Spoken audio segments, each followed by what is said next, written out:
अब मेरा कीमोथेरेपी हो चुका है, सर्जरी भी हो चुका है, और नेक्स्ट मेरा ऑप्शंस क्या रहेगा? अगर मेरे पेशेंट्स आते हैं मेरे पास पूछते हैं कि रेडिएशन थेरेपी कंपलसरी होता है, ये जो सेक करके बोलते हैं वो कंपलसरी होता है, या सब पेशेंट में हम कुछ पेशेंट में अवॉइड कर सकते हैं? आप इसके बारे में थोड़ा बताइए।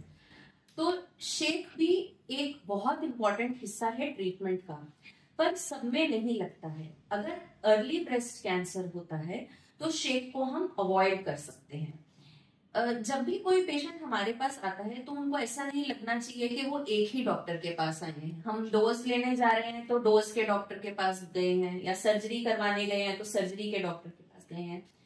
हर ब्रेस्ट का कैंसर एक मल्टी मोडेलिटी टीम यानी मल्टी डिसिप्लिनरी ट्यूमर बोर्ड में डिस्कस होता है, और मेडिकल ऑन्कोलॉजिस्ट, सर्जिकल ऑन्कोलॉजिस्ट और रेडिएशन ऑन्कोलॉजिस्ट यानी डोज का डॉक्टर, सर्जरी का डॉक्टर और शेक का डॉक्टर मिलके पेशेंट का ट्रीटमेंट प्लान डिसाइड करते हैं, जिससे उनको सबसे ज्यादा लंबी उम्र मिले और हम उनका बीमारी का वापस आना रोक सकें।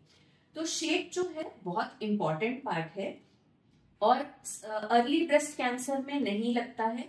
बट हाँ, अगर हम सिर्फ गांठ निकाल रहे हैं तो उन पेशेंट्स में शेक लगना जरूरी है। शेक 5 हफ्ते, 4 से 5 हफ्ते का लगता है और उसके ज्यादा साइड इफेक्ट नहीं होते। एक और बहुत बड़ा मिसकंसेप्शन है कि हम शेक लगाने जाएंगे तो दर्द होगा या कुछ अलग ही उसके बारे में मिथ्स जो हैं वो फैली हुई हैं।